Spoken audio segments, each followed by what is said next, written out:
Hello, my friend, and welcome to the Sleepy Scholar. Tonight, we are going to wander into a city that has never really been just a city at all. Paris is something closer to a slow-burning candle that has been lit for 2,000 years and has never once gone out. It is a place built from limestone pulled from its own tunnels, from river light, from bread rising quietly before dawn, from small gardens tucked behind old doors. It is a city that keeps its ancient bones close beneath its feet, and its soft, golden light close above its rooftops. Tonight, it is simply a place we get to drift through together slowly. Maybe you've had a long day. Maybe your mind has been busy since the moment you woke up, and it hasn't really stopped since. That's all right. You don't need cosmic mysteries tonight, and you don't need to count sheep. You just need somewhere gentle to rest your attention while your body remembers how to let go. Paris tonight can be that somewhere.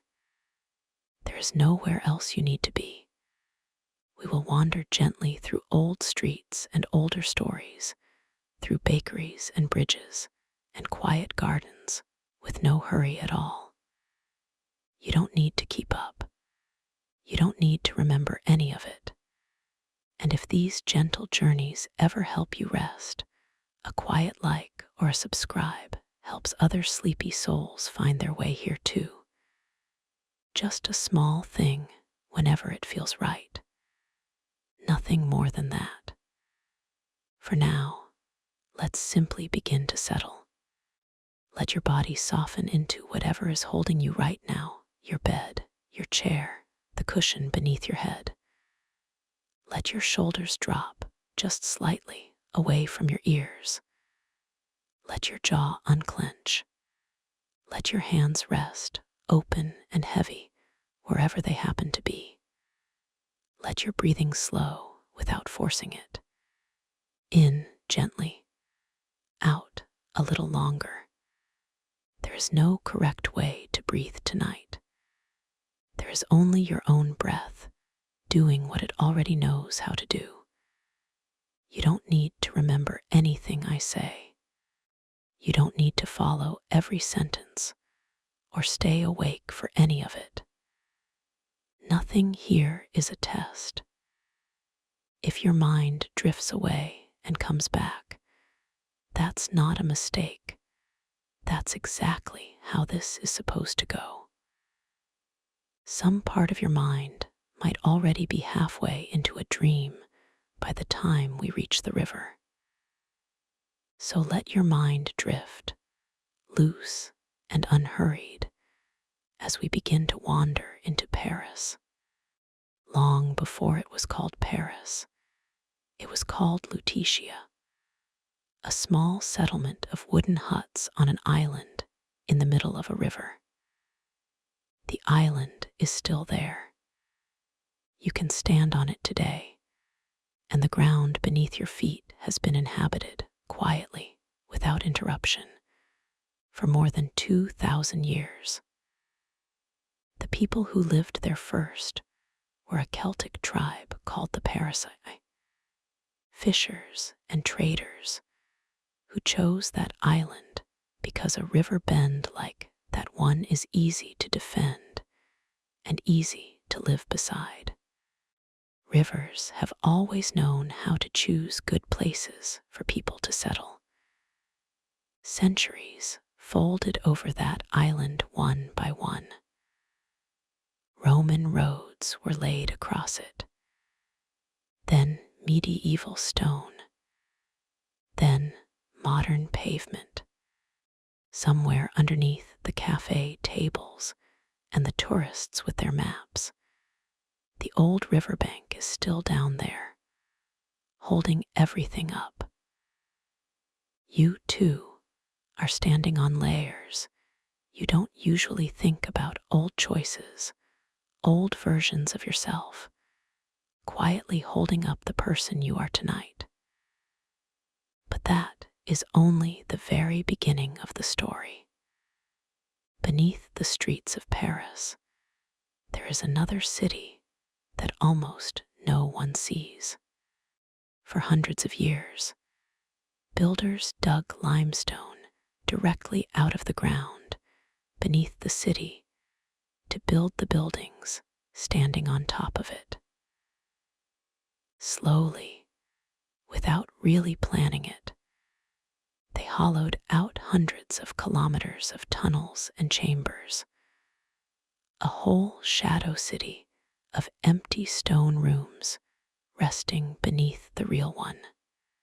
Later, some of these tunnels were quietly filled with the bones of millions of people, moved there when the old cemeteries overflowed, arranged, not carelessly, but almost gently along the walls, femur by femur, skull by skull, like a strange and solemn library.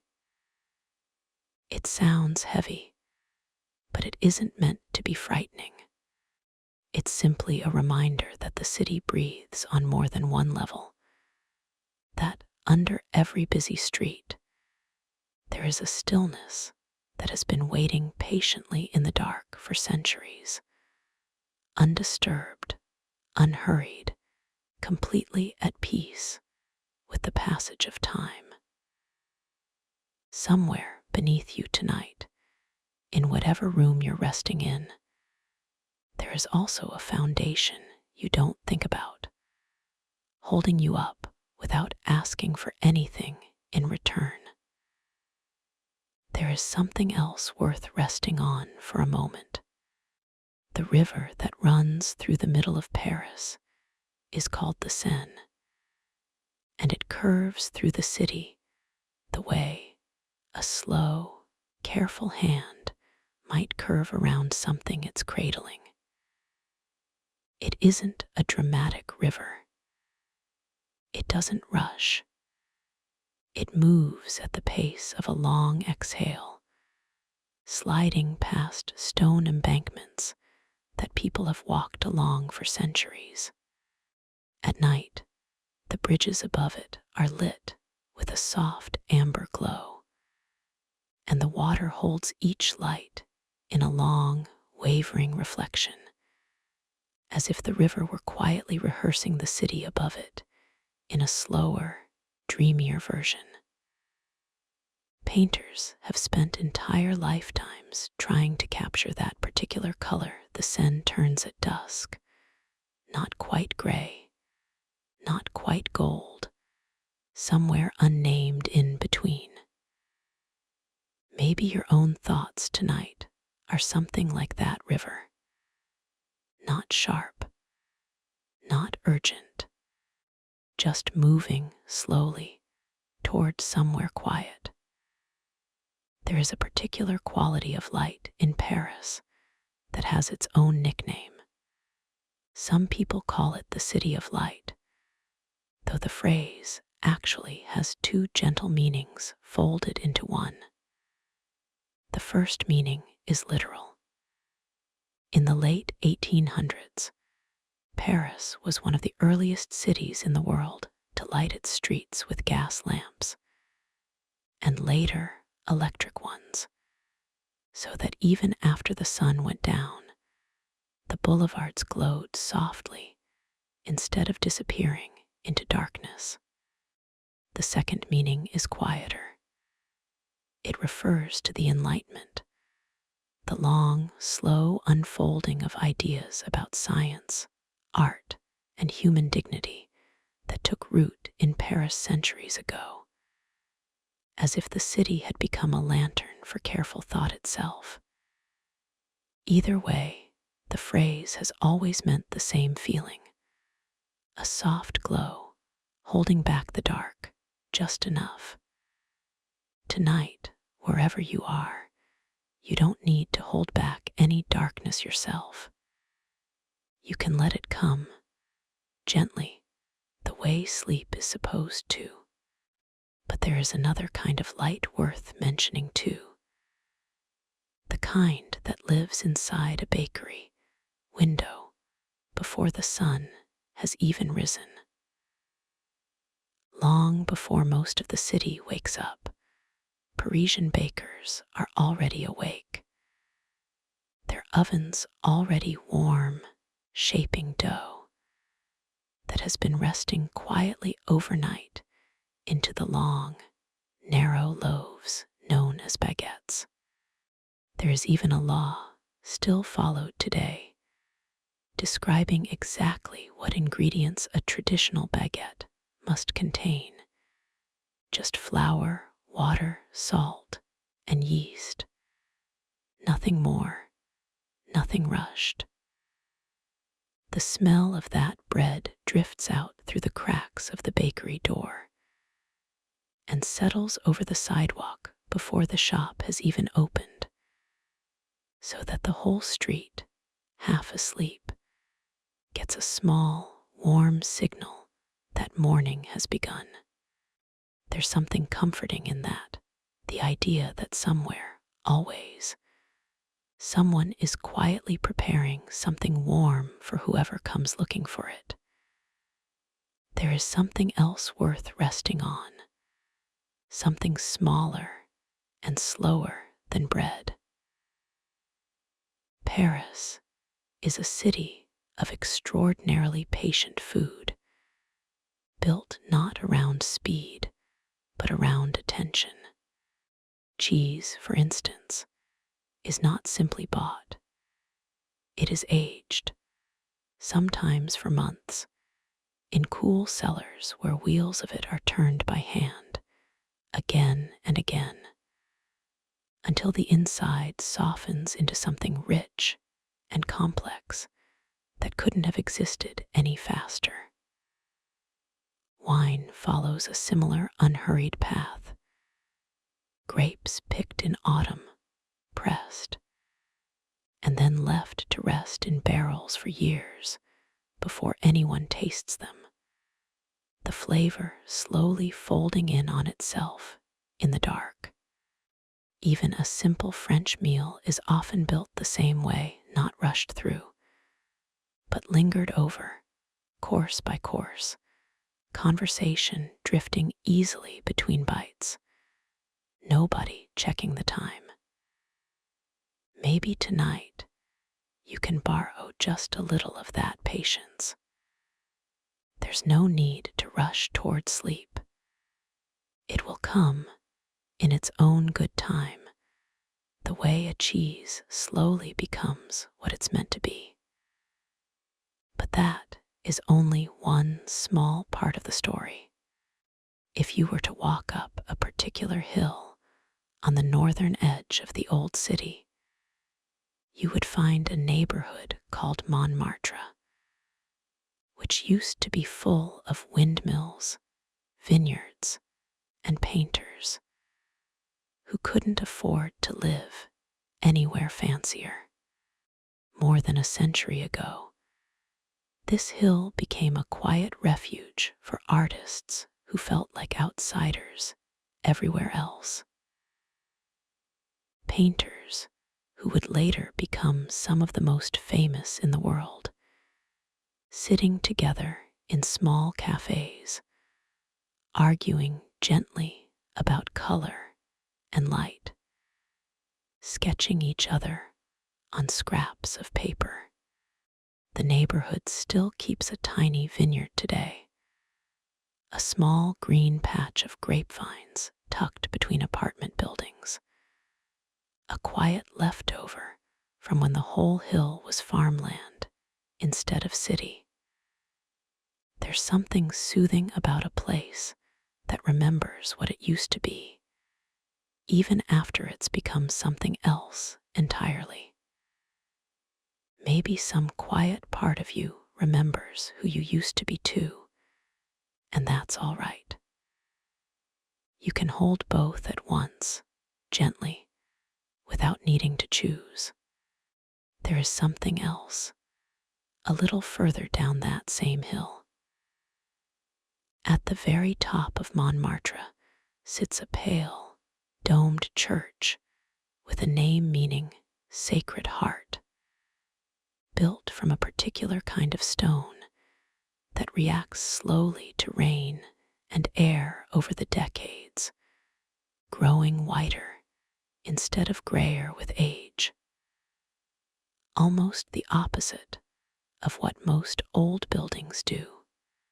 Inside, high above the quiet pews, is one of the largest mosaics in the world, made of countless tiny colored tiles, each one placed by hand, forming a single enormous image that only makes sense when you step back far enough to see the whole thing at once.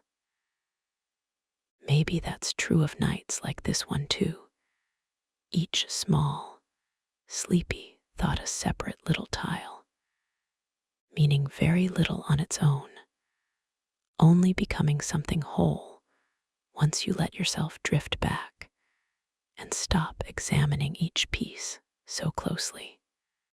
There's something else worth lingering on.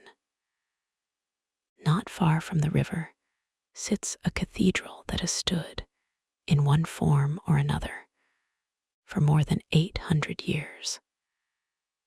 A building so old that it was already ancient when explorers were still mapping unfamiliar coastlines. Its windows are filled with stained glass in deep blues and reds, colors so old that the exact methods used to make some of them have been partly lost to time. Years ago, a fire moved through part of its wooden structure, and for a while it seemed uncertain how much could be saved.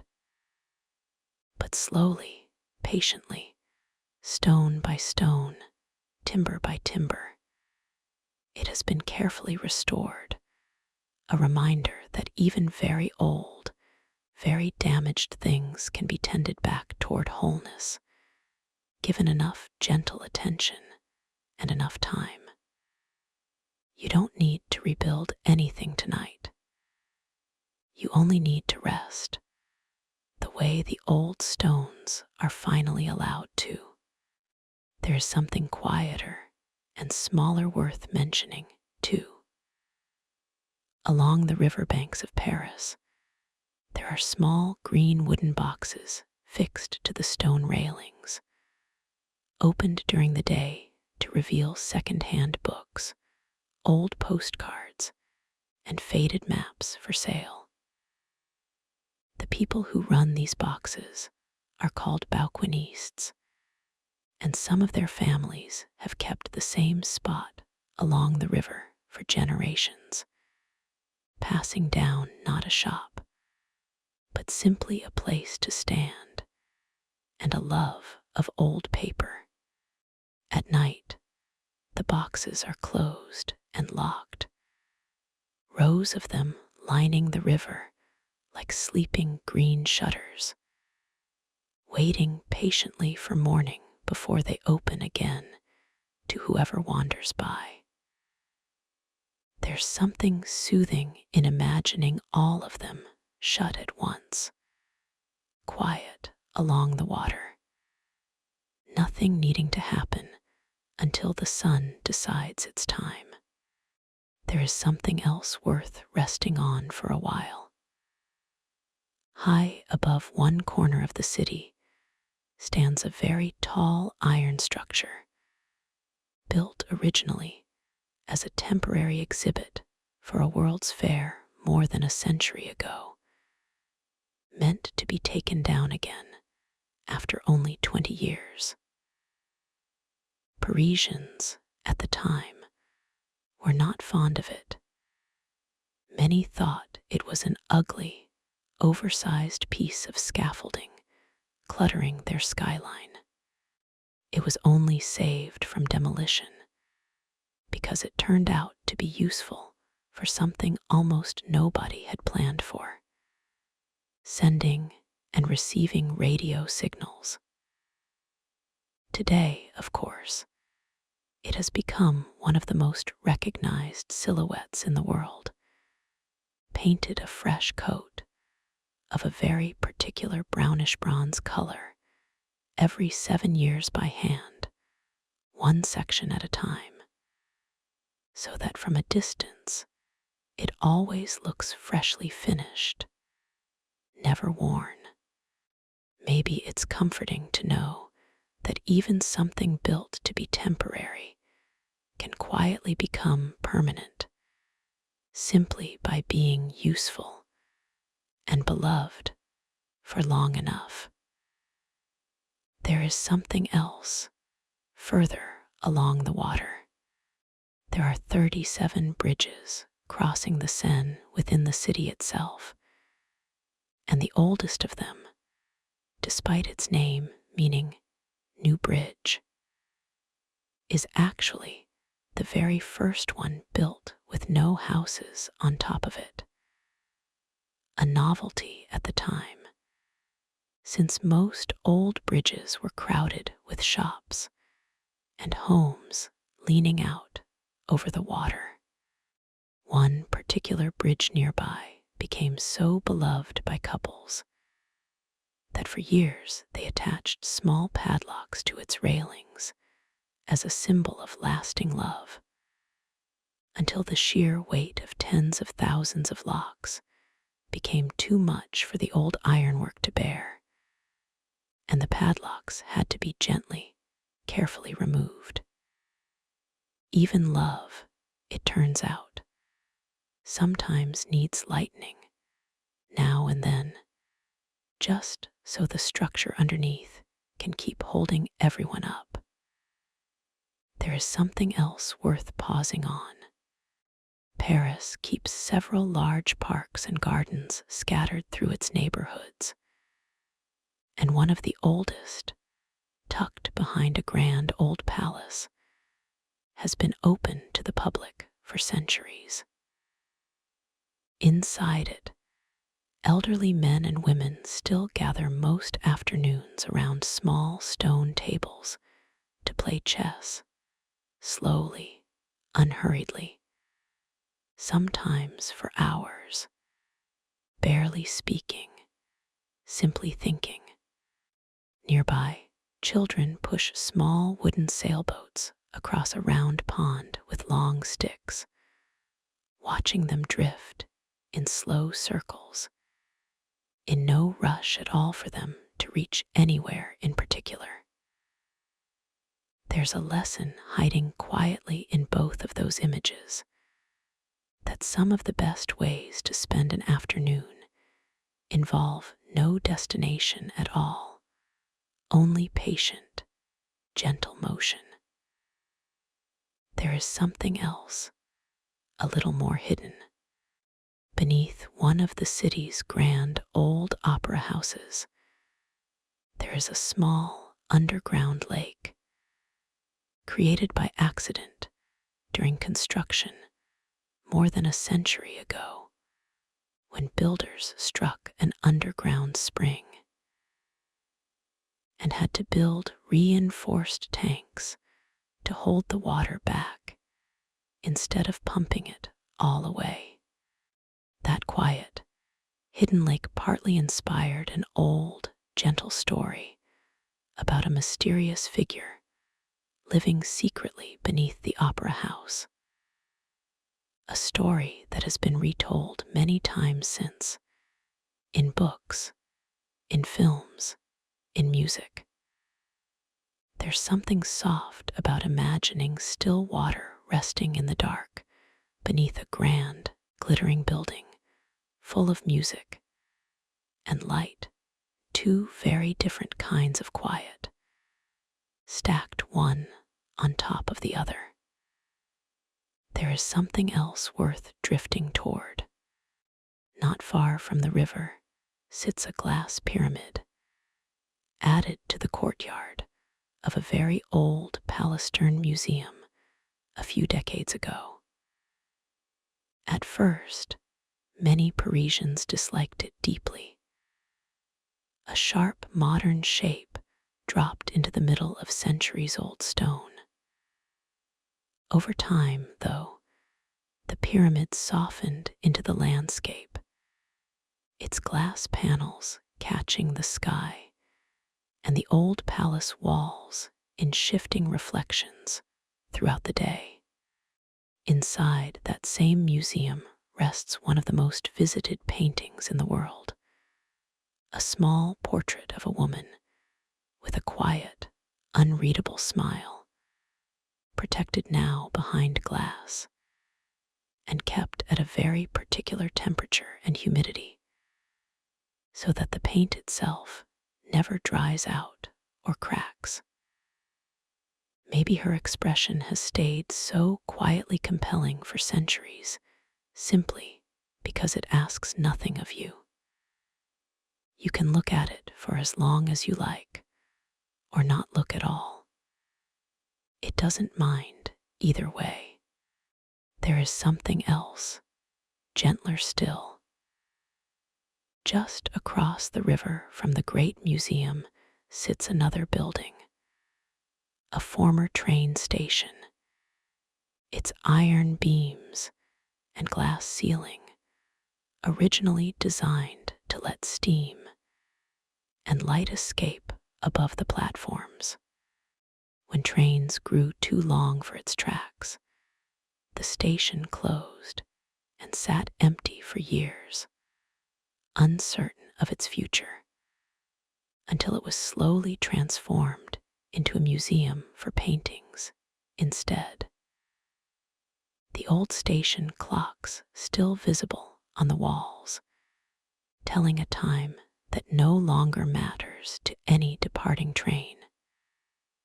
There's something quietly moving about a building that gets to have a second purpose in life once its first one is finished. There is something else worth resting on, a little further from the center.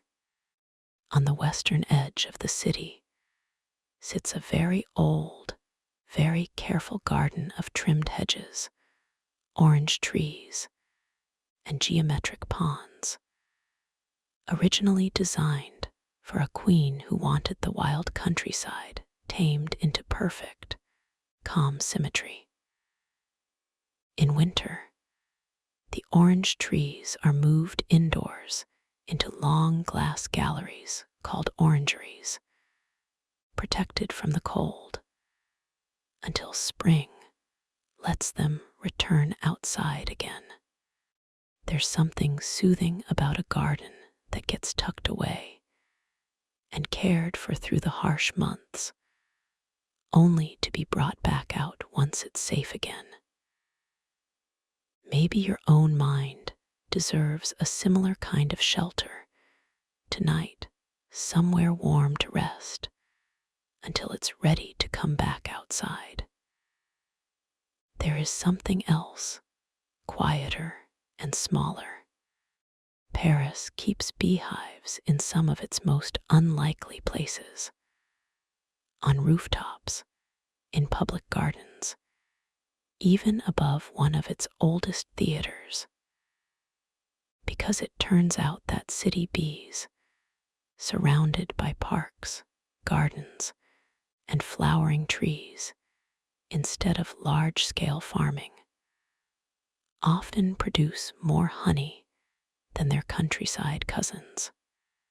Beekeepers in tall protective suits climb quietly up onto rooftops a few times a year to check on hives that most people walking below have no idea exist, tending to thousands of small, humming lives, going about their slow, careful work high above the traffic. There's something comforting about all that gentle, busy life happening just above everyone's heads, unnoticed, unhurried, simply continuing. There is something else worth pausing on. Long ago, the city's narrow, crowded medieval streets made it very easy for disease, crime, and fire to spread quickly from one building to the next. In the 1800s, a determined city planner reshaped much of Paris almost entirely, tearing down whole neighborhoods to build wide, straight boulevards lined with matching cream-colored buildings, uniform rooftops, and long lines of chestnut trees. Some people at the time mourned the old crooked streets that vanished. Others were simply grateful for wider air, more light, and room to breathe. Both feelings, it turns out, can be true about the same change at once. There is something else, high above the boulevards. Almost every rooftop across central Paris is covered not in tile or shingle, but in thin sheets of gray zinc, sloped at a very particular angle, first standardized more than a century ago.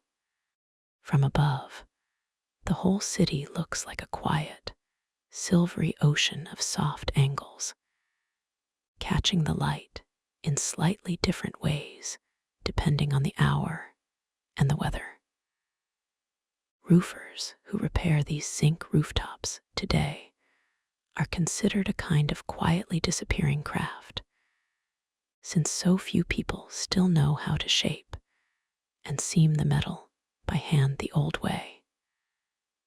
There's something peaceful about imagining that silver sea of rooftops right now, cooling slowly under the night sky, holding the whole sleeping city gently beneath it. There's something else worth resting on. Beneath the streets, alongside the old limestone tunnels, Paris also built one of the earliest and most elegant subway systems in the world.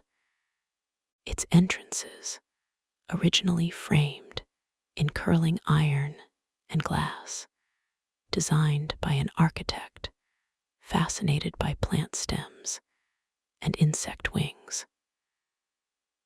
Many of those original entrances still stand today, their green ironwork curving upward like something that grew there rather than something built. Riding beneath the city, most passengers never think about how strange it is to be moving quickly through tunnels that used to be quarries, beneath streets that used to be footpaths, beneath fields that used to be forests, layer folded quietly over layer. There is something else, smaller and sweeter. Paris has a particular devotion to pastry that borders on the ceremonial.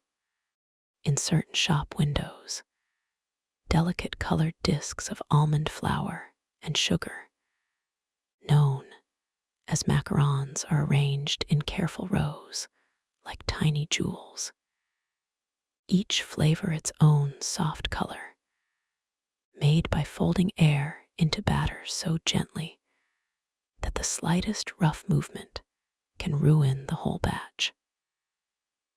Pastry chefs sometimes train for years simply to master the folding technique required, since too much mixing collapses the air bubbles that make the shells rise properly, and too little leaves them uneven. There's something worth noticing in that, how something so delicate and sweet is often the result of extremely careful, patient, gentle handling. Nothing rushed, nothing forced. There is something else worth lingering on. Not far from a small church on the left bank sits a narrow, crowded bookstore that has, for decades, offered free beds to traveling writers in exchange for a little light work and a promise to read a book a day. Thousands of writers have slept there over the years, tucked between overflowing shelves, and many have left behind small notes, sketches, or photographs pinned to the walls and hidden inside old books. There's something comforting about a place built entirely around rest and reading, two things that go together far more naturally than most people realize. There is something else, quieter still. Scattered across the city are small, ornate drinking fountains, painted deep green, shaped like tiny temples with slender columns, and a soft trickle of water always running from the top. They were placed there more than a century ago by a wealthy benefactor who wanted clean drinking water freely available to everyone, especially those who couldn't afford it. Today, many of them still run quietly day and night, offering the same simple gift.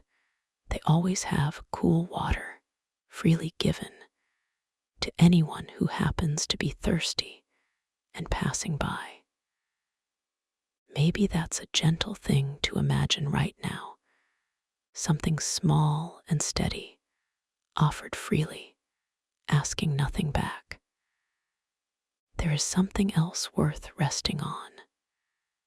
Paris has its own quiet relationship with rain. The city is gray far more often than postcards suggest. Soft drizzle drifting sideways under gray skies for days at a time, especially in autumn and early spring.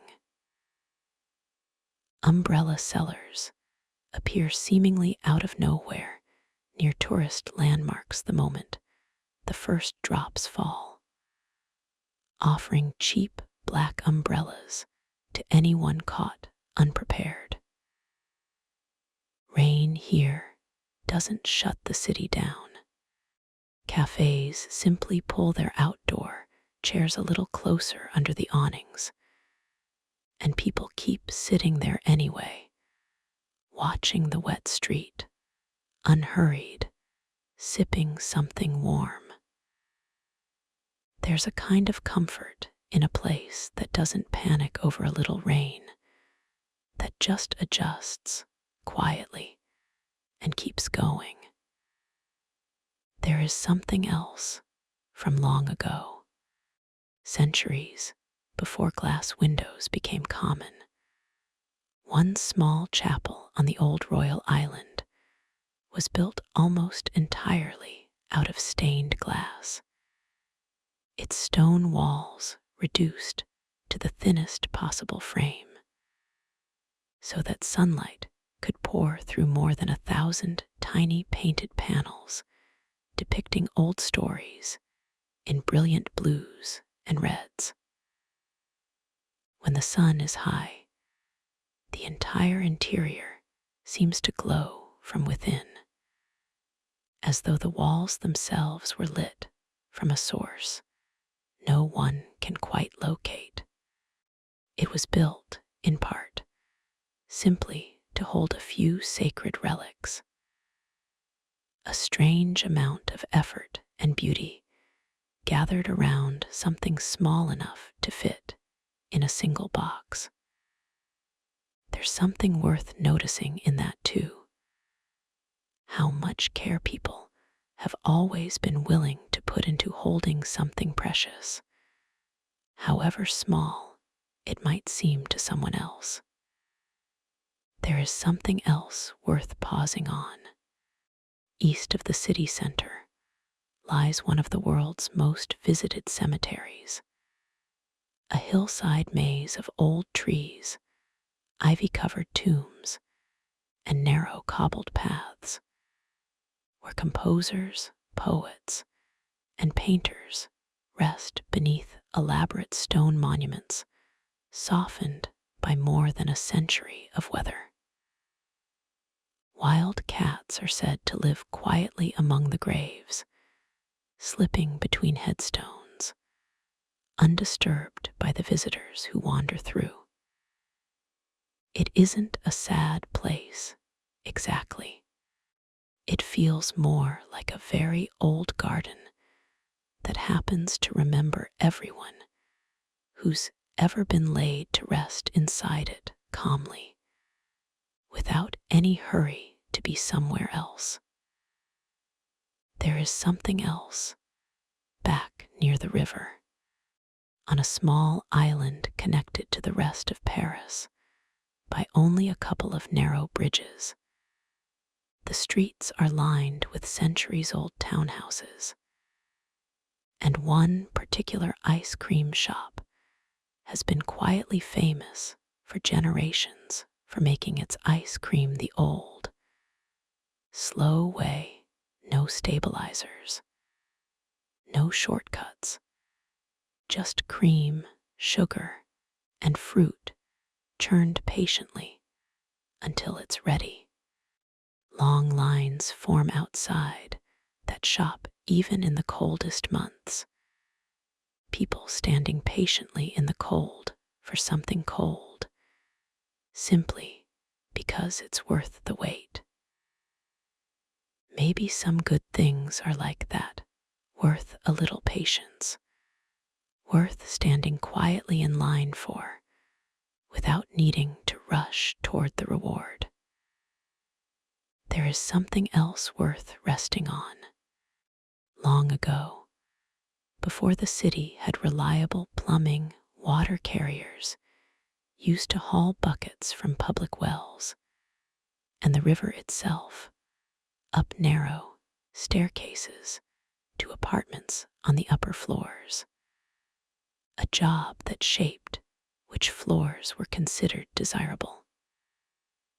Wealthier residents lived on the lower floors, closer to the water and easier to reach, while poorer residents were left to climb higher, an arrangement almost exactly the opposite of how many cities distribute their floors today. There's something interesting in imagining how differently a simple choice, which floor to live on, used to be shaped by something as ordinary as water. There is something else, gentler. Paris keeps a particular fondness for candied chestnuts in winter, a treat made by slowly simmering chestnuts in sugar syrup over several days, until the sugar has fully soaked through, leaving them glossy and delicately sweet. The process cannot be rushed, too much heat too quickly, and the chestnuts fall apart before the sugar can properly settle in. Vendors used to roast ordinary chestnuts over small metal braziers on street corners in the cold months too. The smoky, sweet smell drifting through the winter air, a small warm comfort against the chill. There's something worth borrowing from that tonight. The idea that warmth, given enough time and gentleness, can soak all the way through instead of staying only on the surface. There is something else worth lingering on. The Latin Quarter on the left bank gets its name from the language once spoken there by students and scholars at one of the oldest universities in Europe, founded more than 800 years ago. For centuries, Latin was the shared language of learning across the whole continent, allowing scholars from many different countries to study and argue together, despite speaking entirely different languages at home. The narrow, winding streets of that neighborhood still curve the way medieval streets always did. No wide boulevards here, just old stone and quiet corners, as though this one small pocket of the city decided not to change quite as much as the rest of it. There is something else, high above a domed building nearby, inside a large stone monument built originally as a church and later transformed into a resting place for some of the country's most celebrated thinkers, scientists, and writers. A very long pendulum swings slowly from the ceiling, tracing a shifting pattern in sand below as the hours pass. Not because the pendulum is changing direction, but because the earth itself is slowly turning beneath it.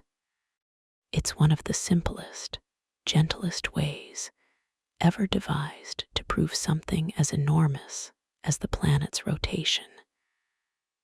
No rockets, no satellites, just a heavy weight, a long wire, and patience. Maybe that's worth remembering tonight too, that some of the largest truths reveal themselves only through very slow, very quiet observation. There is something else worth resting on.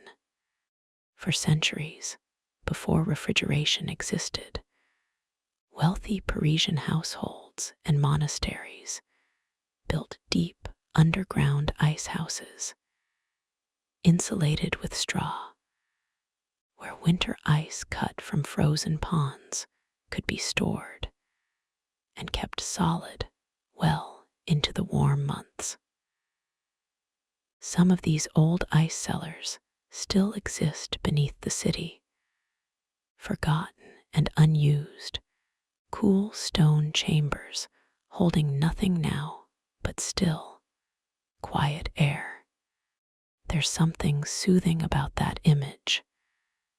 An underground room built purely to hold coolness safely through the heat of summer, patiently in the dark, waiting to be needed.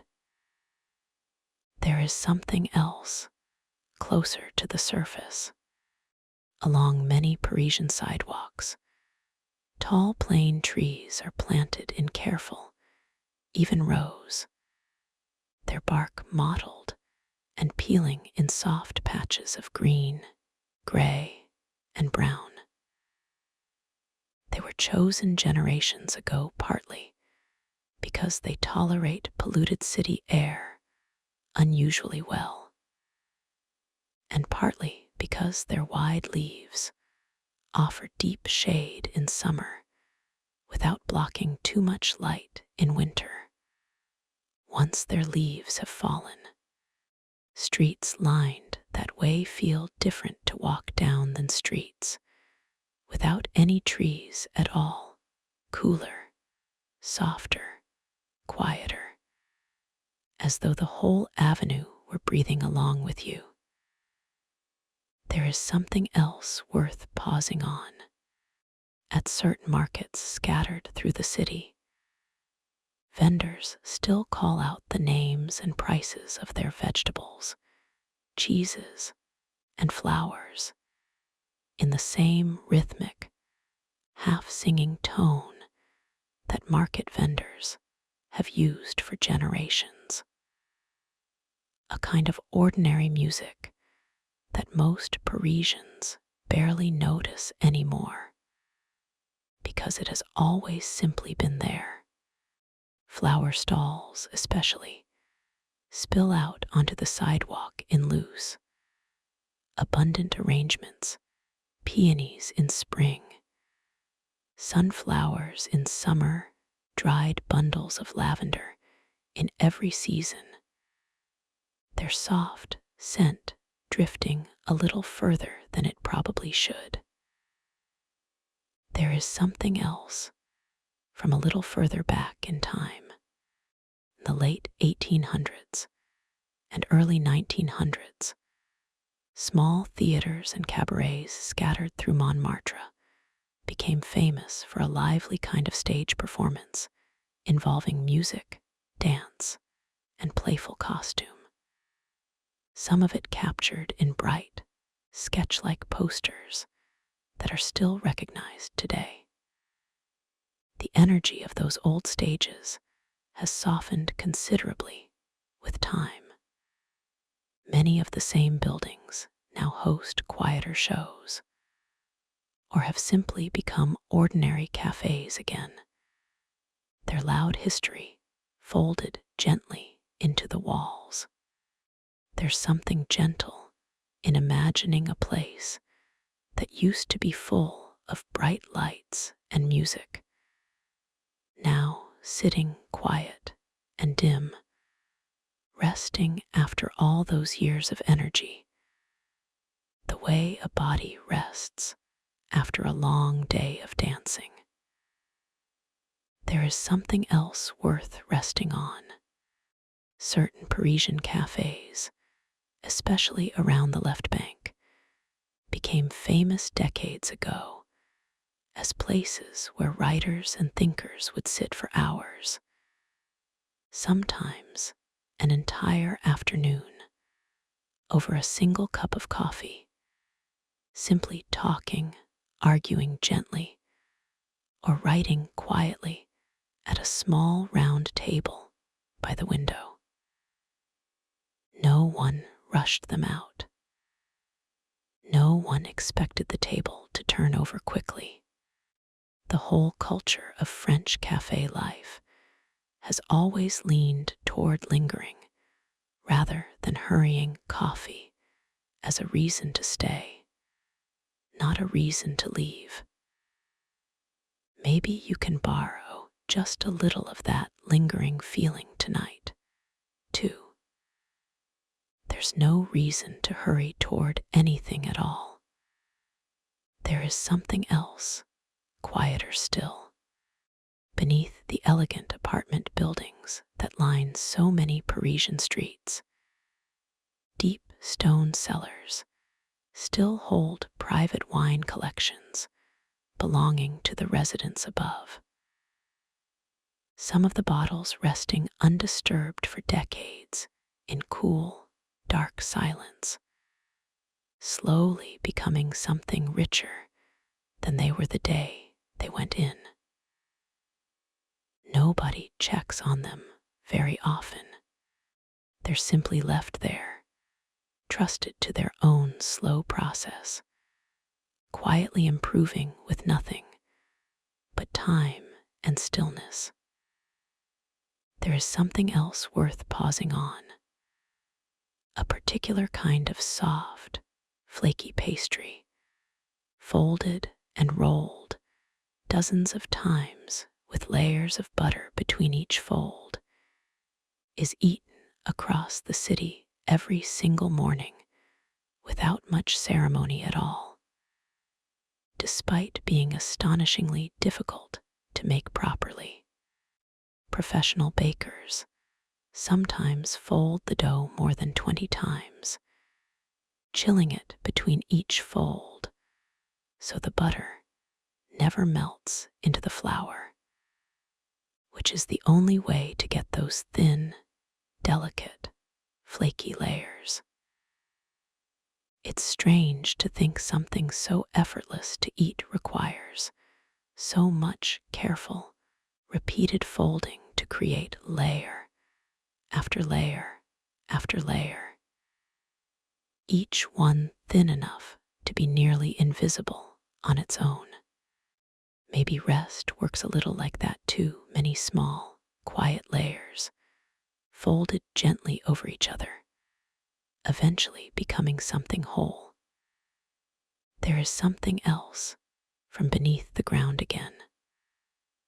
Long before Paris had a modern water system, the Romans built some of the earliest aqueducts nearby to carry fresh water into the settlement. Channels of stone sloped so gently and so precisely that water could travel for miles using nothing but gravity. No pumps, no machinery at all. Centuries later, engineers studying those same old channels were often astonished at how accurately the original builders had measured such a gentle, steady slope, using only simple tools and careful patience. There's something worth noticing in that, how something moving slowly, steadily, following the gentlest possible slope, can still travel a very long way. There is something else worth lingering on. Long before Paris had grand department stores, shopping meant visiting many small, separate shops for cloth, thread, buttons, and trim.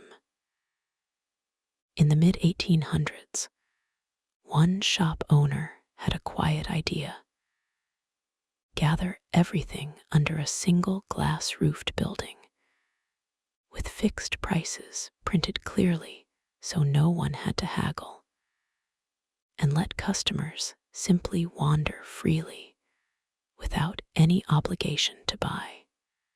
That store is often credited as the first true department store in the world, and its glass atrium, flooded with soft daylight from above, became a model copied by cities everywhere. During the winter holidays, its windows still fill with slow-moving mechanical displays, tiny painted scenes shifting gently behind the glass, while crowds gather outside in the cold to watch. There's something soothing in imagining rows of tiny mechanical figures, endlessly repeating the same slow gesture, never in a hurry to finish. There is something else worth resting on. The Grand Opera House near the center of the city holds, above its audience, an enormous chandelier weighing several tons, its crystal strands catching light from hundreds of small bulbs. Painted directly onto the ceiling around it is a colorful, dreamlike mural added decades after the building was finished, layered gently over the original design without ever removing what came before. Beneath the stage, dancers still train the same disciplines that have been passed down for centuries, stretching slowly at wooden bars each morning before the theater has even opened its doors, repeating the same careful movements thousands of times until they no longer have to think about them at all. Maybe some kinds of ease are like that too, built from years of quiet, repeated practice, until finally they don't require any effort at all. There is something else from a little further underground. Beneath a quiet left bank courtyard sits a museum built partly from the remains of Roman public baths. Nearly 2,000 years old, their thick stone vaulted ceilings still standing after all this time. Inside, a faded medieval tapestry hangs in a dim, carefully lit room, depicting a mythical white unicorn resting gently in a garden surrounded by rabbits, birds, and quiet flowers. No one is entirely certain what the tapestry was originally meant to represent.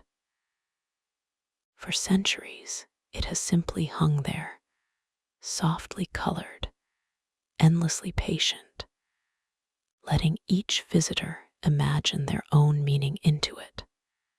There's something comforting about an old, faded image that doesn't insist on a single answer, that simply lets you rest your eyes on it and imagine whatever feels right. There is something else worth pausing on. Not far from that same quiet courtyard, a small oval clearing of grass and stone benches marks the outline of an ancient Roman arena, built long before the rest of the city grew up around it. For centuries, it was buried and forgotten, covered over by later buildings, until workers rediscovered it by accident while digging a new street in the 1800s. Today, children play quiet games of ball across the same ground where 2,000 years ago, much louder crowds once gathered to watch performances of an entirely different kind. There's something calming about a loud place slowly turning quiet again over the centuries, the way a busy day eventually settles into a still evening. There is something else, a little further along the river. Certain sections of the old medieval city walls still stand today, half hidden behind newer buildings, their rough stone a different texture from everything built around them. Most people walk past without noticing, since the wall no longer separates anything from anything else.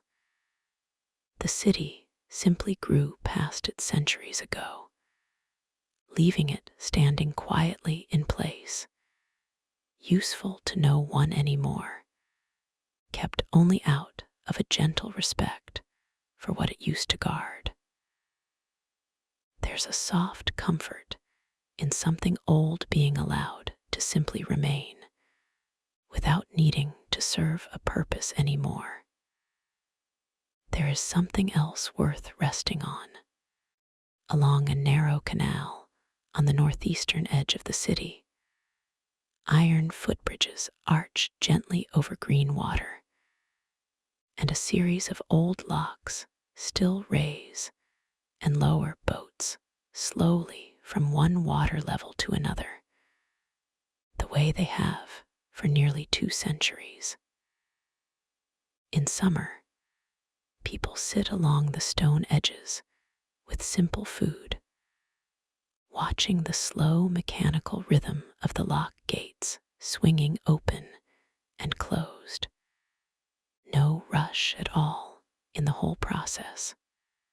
A boat can take the better part of an afternoon to pass through just a few locks, rising or sinking a little at a time.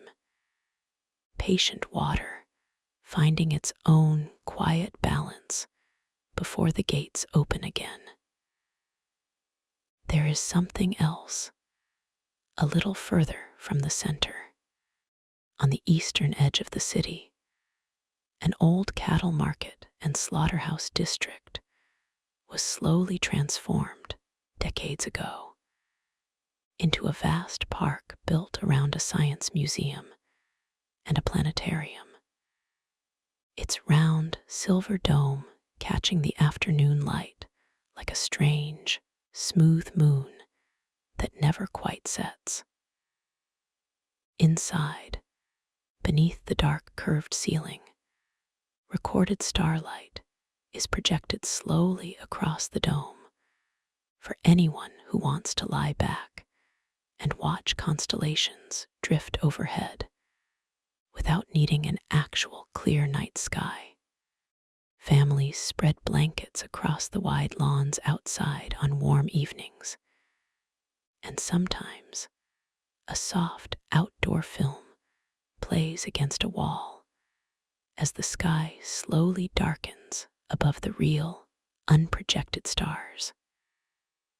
There is something else worth lingering on. For a stretch of every summer, the city closes a section of the road running along the riverbank to cars, and truckloads of pale golden sand are brought in and spread across the pavement, along with palm trees in large pots, striped lounge chairs, and small shallow pools. For a few weeks, anyone who can't get away to the coast can simply walk down to the river and pretend gently that the city itself has become a beach. Children build small sandcastles beside the actual river, a few steps from where boats still glide past exactly as they always have, city and seaside briefly overlapping without seeming strange at all. There is something else, quieter still. Along certain quiet stretches of the river, old barges and houseboats are moored permanently, their decks lined with potted plants, folding chairs, and sometimes entire small gardens grown on the roof. Some families have lived on these floating homes for generations, gently rocked at night by the same slow current that has always moved beneath the city. There's something soothing about falling asleep on water that never quite stops moving, held steady not by stillness, but by a rhythm so slow and familiar it barely feels like movement at all. There is something else worth resting on. Long ago, before streetlights were common, the city employed lamplighters who walked the same routes every evening at dusk, carrying a long pole with a small flame at the end to light each gas lamp one by one along their route, and again at dawn to put them out. Their job depended entirely on the changing length of daylight through the seasons. Earlier starts in winter, later ones in summer, their whole schedule quietly following the tilt of the earth. There's something gentle in imagining someone walking slowly down a street at dusk, lighting one small flame after another, marking the exact moment each evening that the day was ready to let go. There is something else, a little sweeter. On cold winter afternoons, small chocolate shops across the city prepare thick, dark hot chocolate the old way. Not with cocoa powder stirred into warm milk, but with real chocolate slowly melted directly into cream, stirred patiently until it becomes almost too thick to pour, more like a warm, drinkable dessert than an ordinary drink. People sip it slowly from small cups, in no hurry at all, sometimes sitting for an hour over a single cup, while the cold outside presses gently against the window glass. Maybe you can imagine that thick, slow warmth settling through you right now, without needing an actual cup at all. There is something else worth pausing on. In winter, small stalls appear along certain streets, selling fresh oysters on beds of crushed ice, opened right there on the spot by vendors who have shucked thousands of them over the years, their hands moving with a quiet, practiced ease. People eat them standing at the counter, a squeeze of lemon, nothing more, the cold brine tasting faintly of a sea that's actually many miles away. There's something calming about food that asks so little of you. No elaborate preparation, no long cooking, just something the sea already finished making, opened gently and offered as it is. There is something else from long ago, centuries before modern medicine. One of the oldest hospitals in the city ran alongside its own convent gardens, where nuns grew herbs specifically for treating the sick, tending rows of lavender, chamomile, and mint with the same unhurried patience monks elsewhere used for growing grapes. Some of those old hospital gardens are still tended today. Quiet green courtyards hidden just behind busy modern buildings, offering the same gentle herbs they always have. There's a soft comfort in knowing that some of the oldest medicine in this city was simply time, patience, and a quiet garden. There is something else worth resting on. In certain workshops tucked into upper floors, above ordinary-looking storefronts, seamstresses still hand-stitch elaborate gowns for the world's grandest fashion houses, each dress sometimes taking hundreds of hours of careful, repetitive needlework. Tiny beads sewn one at a time, lace applied stitch by stitch. Nothing rushed, nothing machine-made. A single gown might pass through the hands of a dozen different specialists before it's finished. One for embroidery, one for pleating, one for the smallest and most delicate finishing touches. Each of them trained for years simply to make one particular kind of stitch invisible. There's something soothing in imagining that many careful, patient hands, working slowly, one stitch at a time, towards something that will only be worn for a single evening.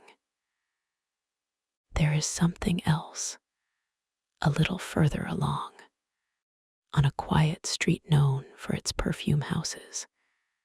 Chemists and perfumers still work the way they have for generations, blending dozens of natural and synthetic scents together in careful proportions, sometimes testing hundreds of small variations before settling on the one that feels exactly right. A finished perfume can take years to develop, resting and settling in glass vials, the same slow way wine rests in barrels. The scent itself, once sprayed, changes slowly over the following hours as different notes rise and fade. Bright top notes first, then warmer, deeper ones settling in as the hours pass. A whole quiet story unfolding invisibly on someone's skin. There's something else worth lingering on. Not far from a quiet museum garden sits the former home and studio of a sculptor known for shaping enormous bronze and marble figures that seem, somehow, to be caught mid-thought. Roses climb along trellises throughout the surrounding garden, and several of his largest sculptures rest outdoors among them, weathered gently by decades of rain and sun, moss sometimes softening their edges. There's something calming about enormous bronze figures, built to look permanently deep in thought, quietly aging alongside actual roses that bloom and fade every single year. There is something else, gentler still, following a particular painter's fascination with water and light. A nearby museum holds several enormous curved canvases depicting water lilies floating across a garden pond, painted late in his life when his eyesight had already begun to fade.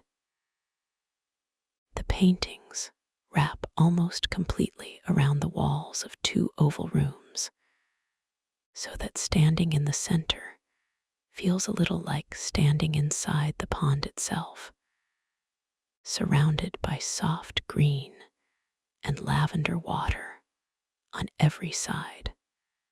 He worked on those same water lilies for years, returning to the same pond again and again, never quite finished, endlessly adjusting the light. There's something soothing about spending years quietly returning to the exact same gentle subject, simply because it never stops offering something new to notice. There is something else worth resting on.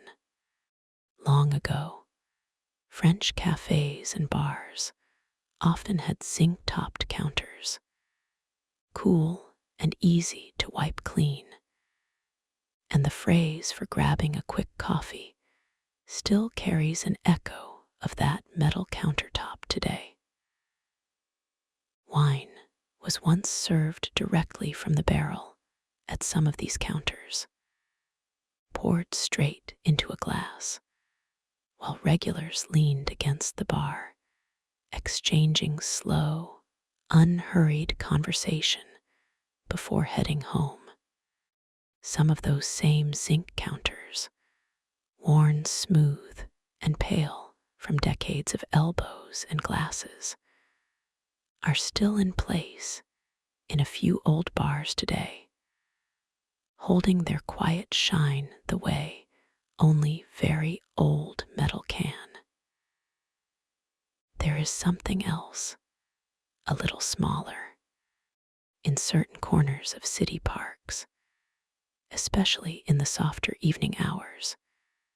Groups of older men and women gather to play a slow outdoor game involving small metal balls tossed gently across gravel, aiming to land as close as possible to a smaller target ball without knocking it away. The game rewards patience and a light touch far more than force. A gentle underhand toss, careful aim, long pauses between turns to consider the next move. There's something worth borrowing from that tonight too. The idea that a gentle, careful toss, given enough patience, usually lands closer to where you meant it to than a forceful one ever could. There is something else worth pausing on.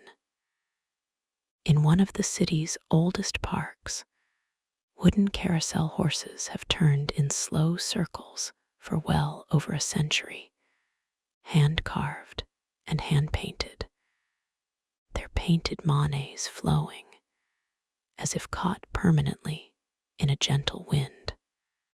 Nearby, small painted puppet booths still host quiet afternoon shows for children, a tradition passed down almost unchanged since long before anyone alive today was born.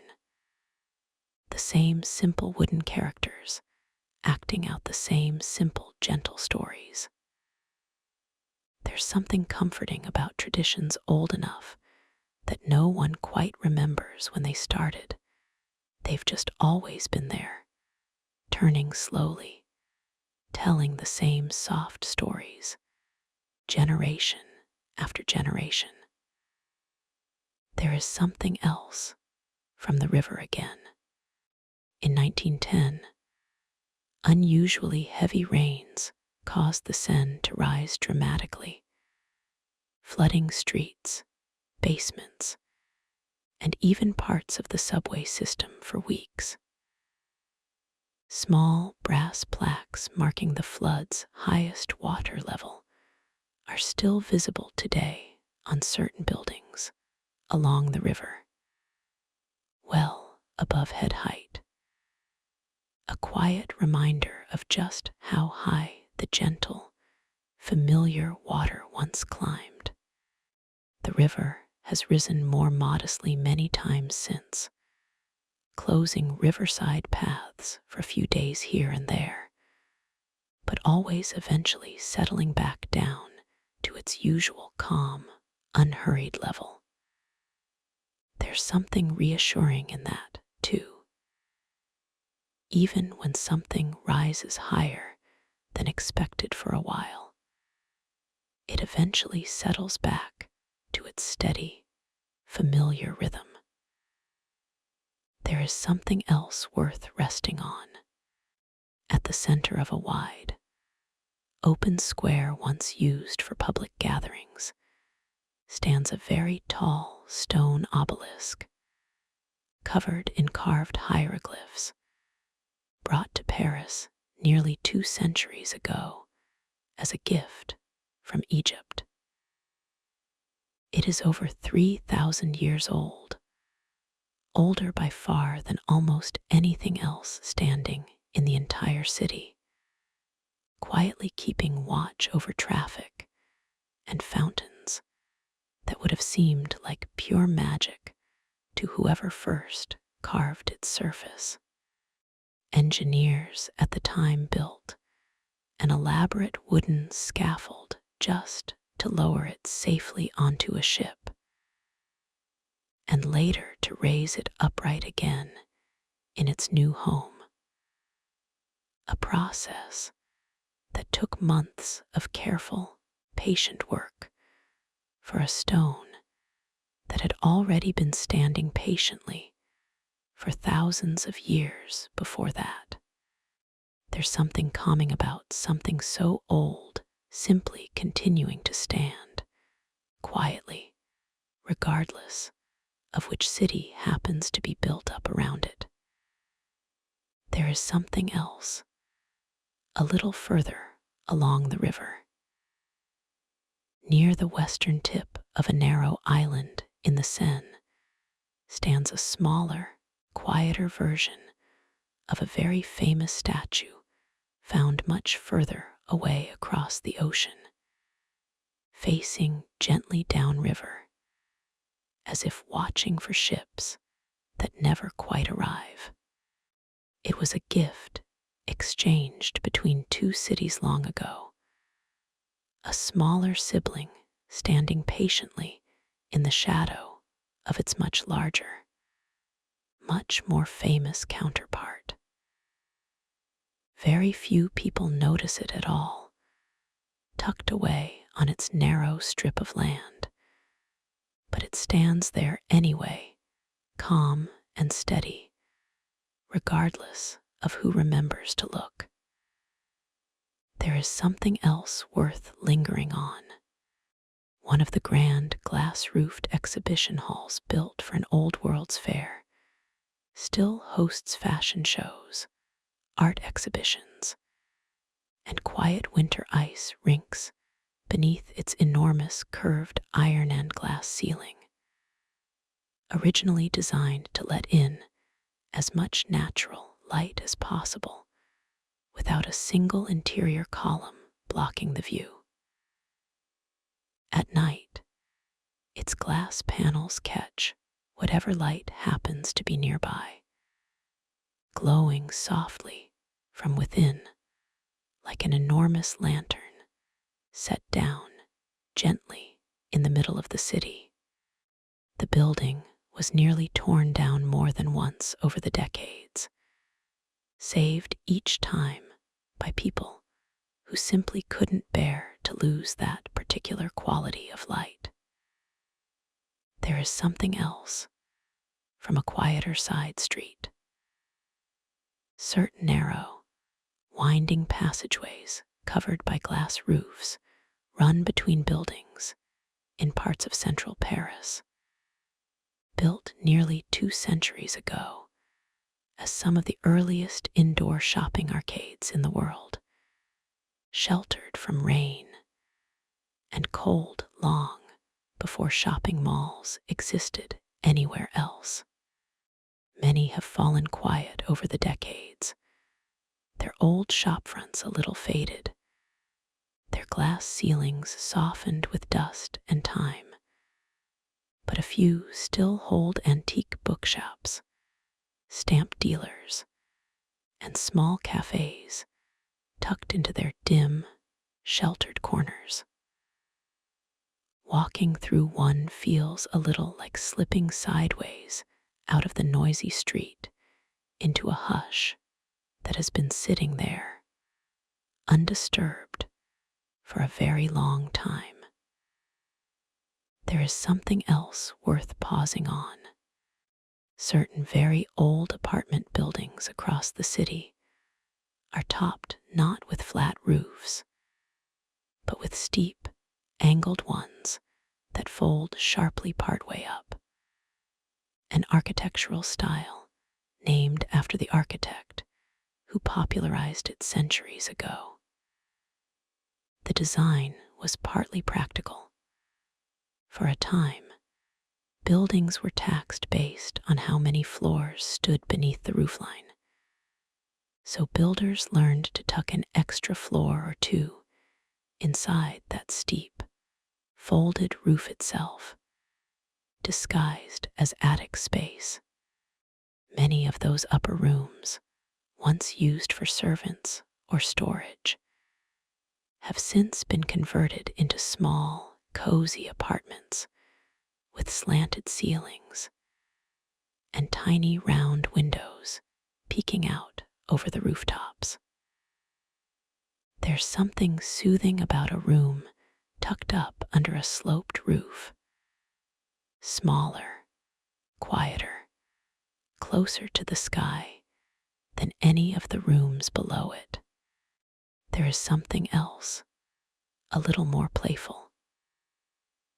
Many Parisian balconies are lined with delicate iron railings, cast in swirling patterns of leaves, vines, or gentle waves, a style that flourished in the early 20th century when architects began drawing inspiration directly from plants, insects, and flowing water instead of straight lines and right angles. The curling ironwork found on some old subway entrances belongs to this same gentle style, as do the graceful lettering and glass lampposts scattered through certain neighborhoods. There's something worth noticing in the fact that an entire architectural movement, once so influential, drew its main inspiration simply from watching how a vine curls or how water moves. There is something else worth resting on.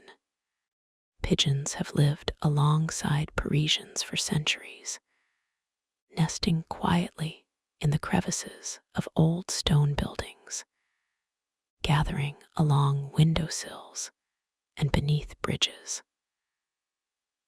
Long before telephones existed, trained pigeons were sometimes used to carry small written messages across long distances, homing instinctively back toward wherever they'd been raised, no matter how far they'd traveled. Today's pigeons mostly just wander the squares, unhurried, pecking gently at crumbs. No messages to carry anymore.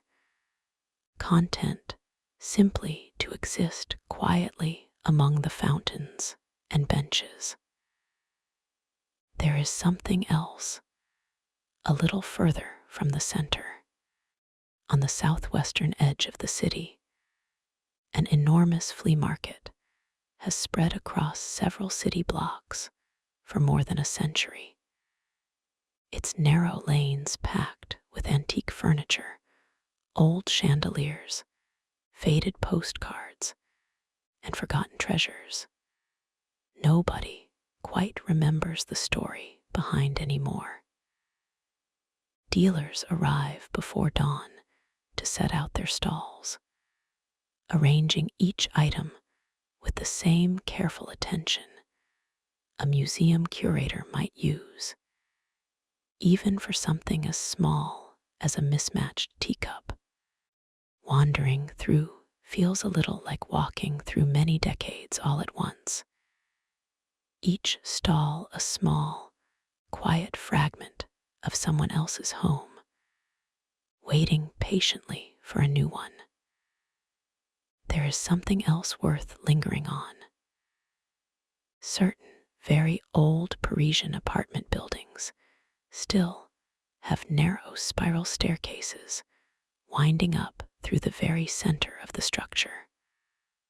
Worn smooth in the middle of each stone step by centuries of feet climbing up and down. Elevators, when they were finally added, often had to be built as a slender cage fitted directly into the open well at the center of that same spiral. The old stairs curling gently around the new machinery, like a shell around something newer growing inside it. There's something calming in imagining that slow, worn spiral, climbing quietly upward, floor after floor. The same soft creak in the same old wood it's always had. There is something else, a little sweeter again. Certain small bakeries stay open long into the night, particularly near the old market district, baking a second batch of bread meant to be ready by early morning for the workers who used to unload vegetables and meat before dawn. Even though that old wholesale market moved away decades ago, some of those night bakeries have simply kept their old hours out of habit, quietly filling the dark streets with warm light and the smell of rising dough long after everyone else has gone to sleep. There's something comforting about a warm light left on through the night, just in case anyone passing by happens to need it. There is something else worth resting on. For centuries, illustrated manuscripts were copied out entirely by hand in quiet monastic workshops around Paris.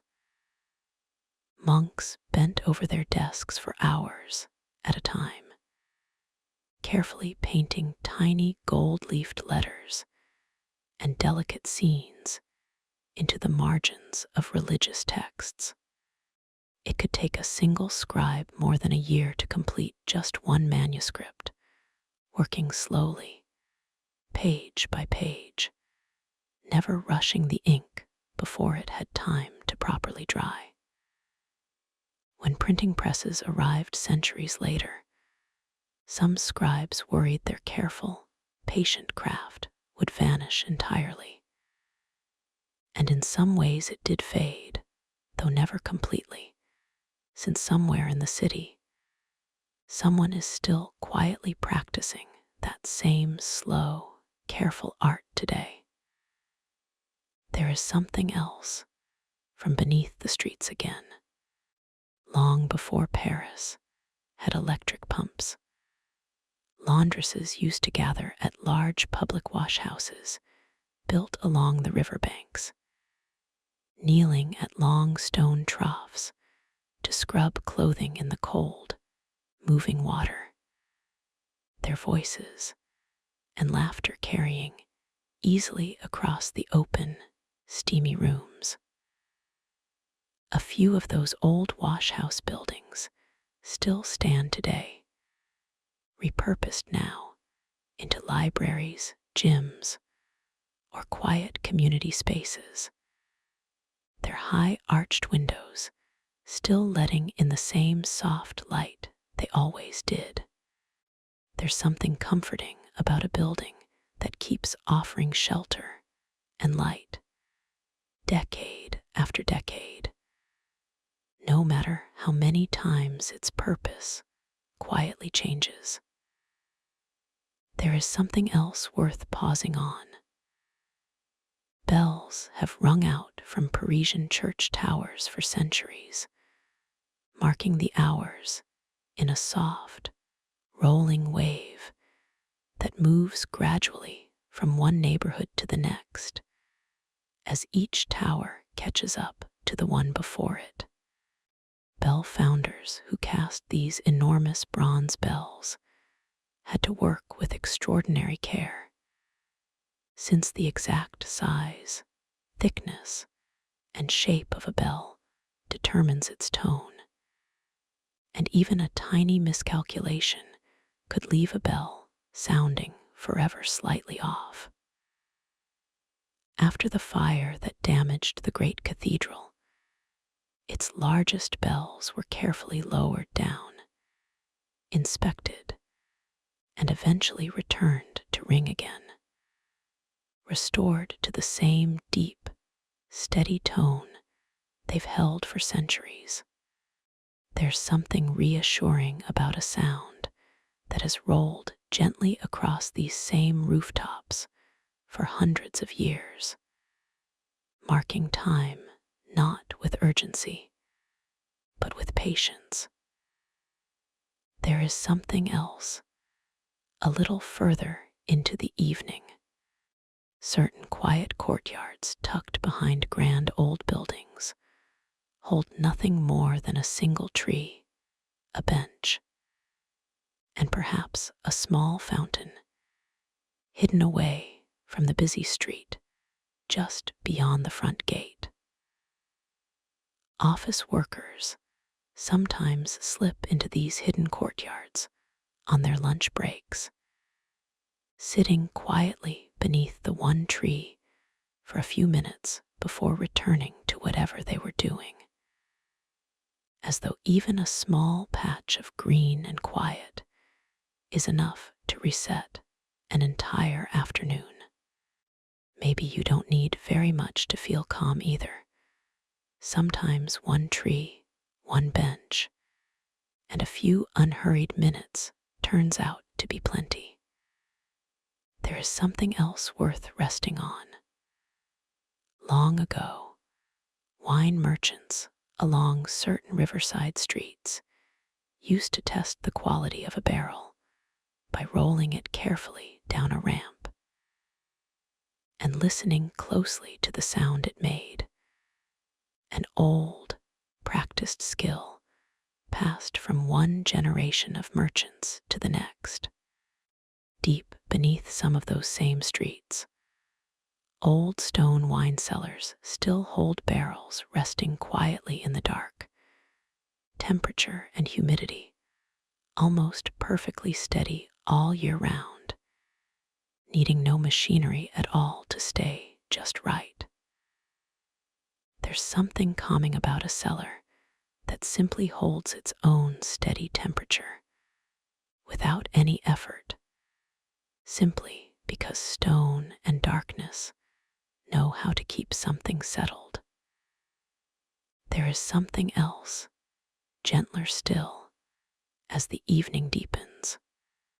Certain Parisian squares are lined with cafe awnings striped in soft red, green, or cream, spreading out over small round tables where people sit even in the cooler months, wrapped in blankets the cafe itself provides, warmed by small overhead heaters glowing a dim orange above their heads. Waiters move between tables with the same quiet, practiced rhythm they've always used, a small tray balanced easily on one upturned palm, unhurried, never spilling a single drop. There's something soothing about a rhythm, so practiced it no longer needs any thought at all, just steady, easy movement, back and forth, evening after evening. There is something else worth lingering on. Certain narrow, crooked streets near the old market district still carry names given to them centuries ago, describing whatever trade or curiosity once filled that particular block. A street named for cats, another for a lost bear, another simply for the sound of a particular fountain that no longer exists. Nobody renamed them when the trades disappeared. The names simply stayed, quiet fossils of professions and stories that vanished long ago, still printed neatly on blue enamel signs at every corner. There's something comforting about a name outliving the thing it once described, proof that a small trace of something can linger gently long after the original reason for it has faded away. There is something else worth resting on. Along one particular street market that runs for blocks through a working-class neighborhood, vendors have sold produce, fish, and cheese every weekend for generations. The same families sometimes running the same stalls their grandparents once ran. Regular customers are often recognized by name, greeted the same unhurried way each week, handed a little extra of whatever's especially good that day without being asked. There's something quietly comforting in a place that recognizes you gently, week after week, simply because you kept coming back. There is something else, a little softer now. Certain quiet convents and abbeys tucked into corners of the city still keep enclosed rose gardens that visitors rarely notice, walled off from the street by high stone, where the only sound most afternoons is bees moving slowly between blossoms and the occasional soft murmur of someone praying or simply sitting still. Time moves differently inside those walls, unhurried by whatever's happening on the street just beyond them. Maybe, just for now, you can borrow a little of that walled-off stillness too. A quiet space just for you, closed off gently from everything else tonight. There is something else worth pausing on. Long ago, chestnut trees were planted deliberately along many Parisian boulevards, partly because their broad canopy provided deep shade in the heat of summer, while still allowing gentle winter light through once their leaves fell. Each spring, their branches fill with tall clusters of white or pink blossoms, and every autumn, spiky green husks split open on the pavement below, releasing smooth brown chestnuts that children still sometimes gather, the way children have for as long as the trees have stood there. There's something gentle about a tree that has learned to offer something different in every season: shade in summer, blossoms in spring, chestnuts in autumn, bare quiet branches in winter, never in a hurry, simply following its own patient rhythm. There is something else, from a little further back in the story. For a stretch of the early 1900s, a wave of writers and artists from other countries settled in Paris, drawn by its cheap rent, its unhurried cafe culture, and its openness to new, unconventional ideas. They gathered most evenings in the same handful of cafes, sitting for hours over simple food and slow glasses of wine, sometimes reading aloud from whatever they'd written that morning, sometimes simply watching the street outside in comfortable silence. Very few of them had much money at the time. What they had mostly was time, long, unhurried afternoons that later, looking back, felt like they had mattered more than almost anything else they did that decade. There's something else worth resting on. A particular kind of soft, slow jazz music took root in certain basement clubs around the city decades ago, brought over by traveling musicians and welcomed warmly by audiences who had never quite heard anything like it before. Some of those same small underground clubs still host quiet live music most evenings, the notes drifting up through the old stone walls and out into the street above, blending gently with the murmur of nearby cafes. There's something soothing about music that doesn't demand your full attention, that you can simply let drift past you, half heard, the way a familiar hum settles comfortably into the background of an evening.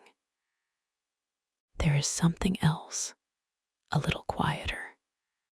Certain very old apartment buildings still have a small brass plate beside the door listing the building's original construction date, sometimes reaching back 3 or 4 centuries.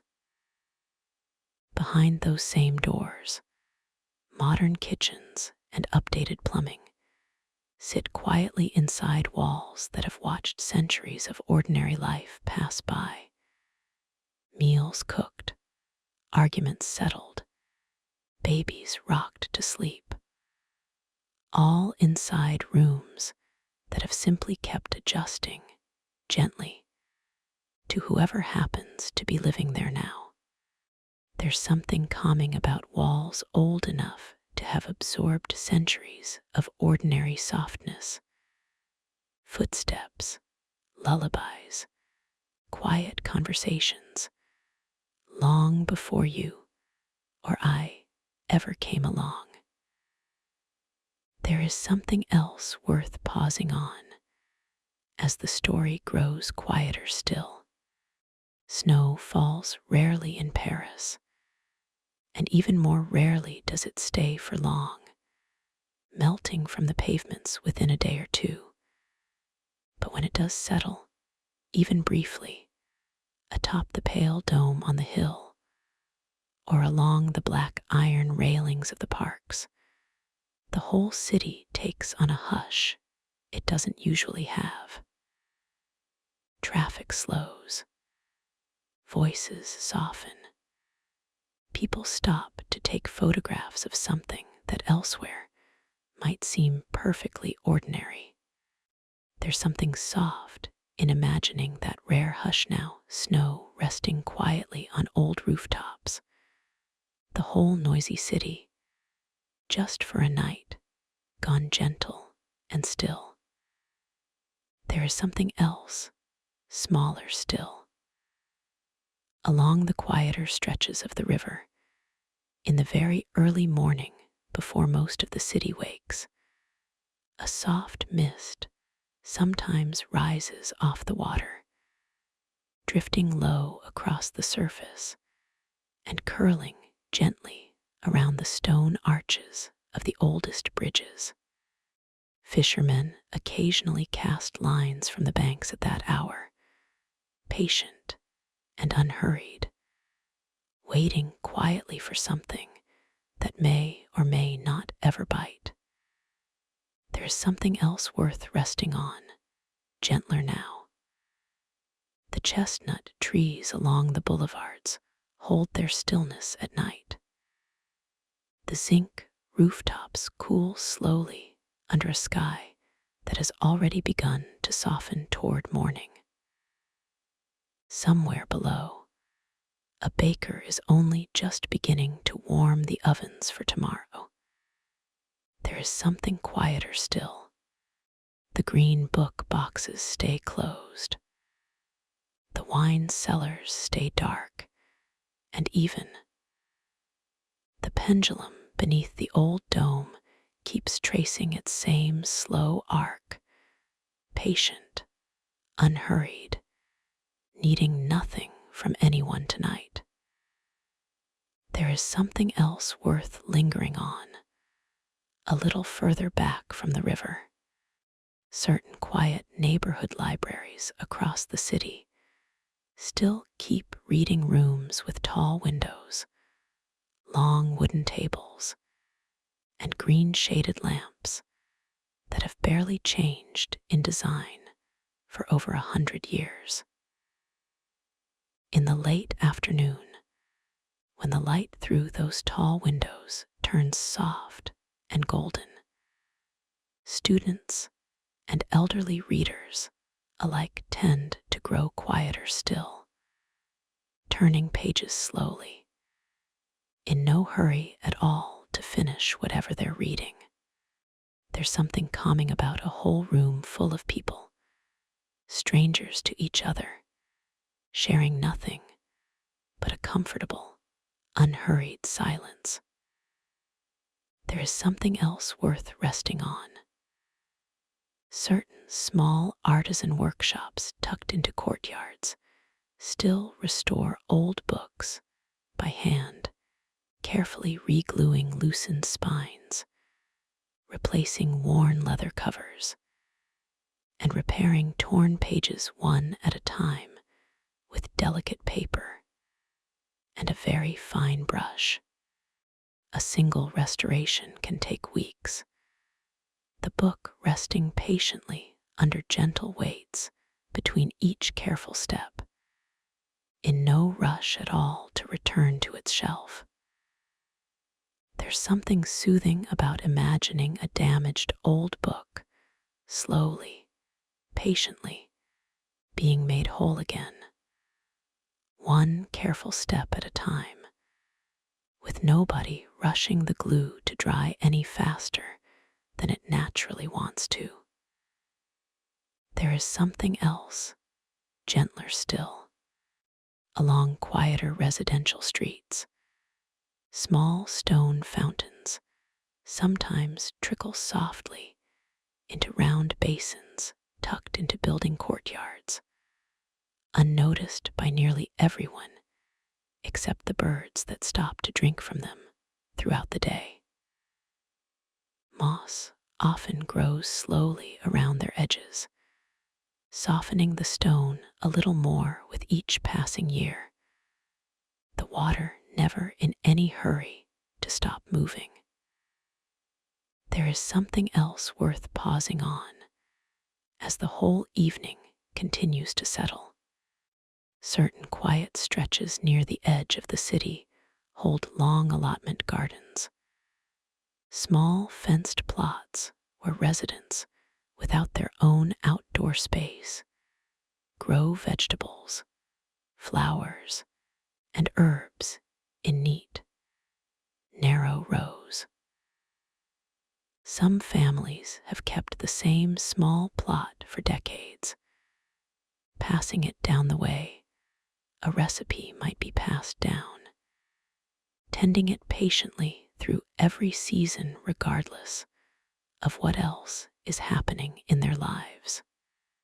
There's something grounding about a small patch of soil, tended slowly and faithfully, season after season, asking for nothing more than a little regular attention. There is something else, softer now.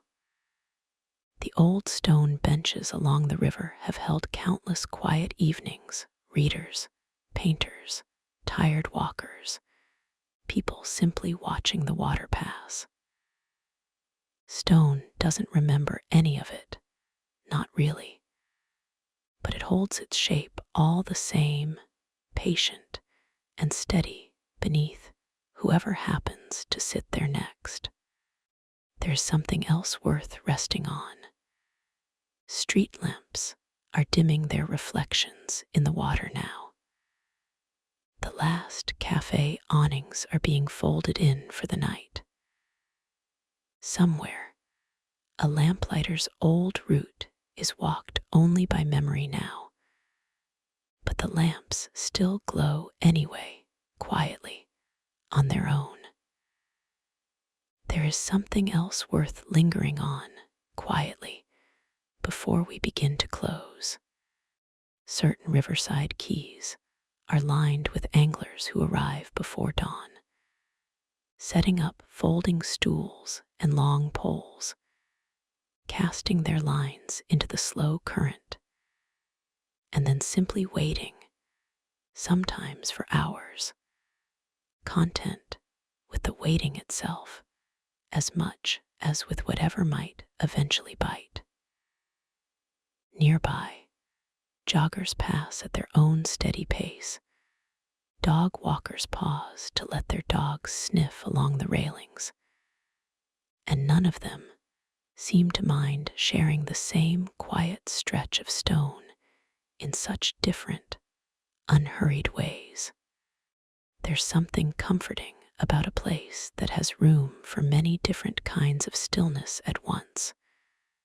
Waiting, walking, watching, resting. None of them needing to hurry past the others.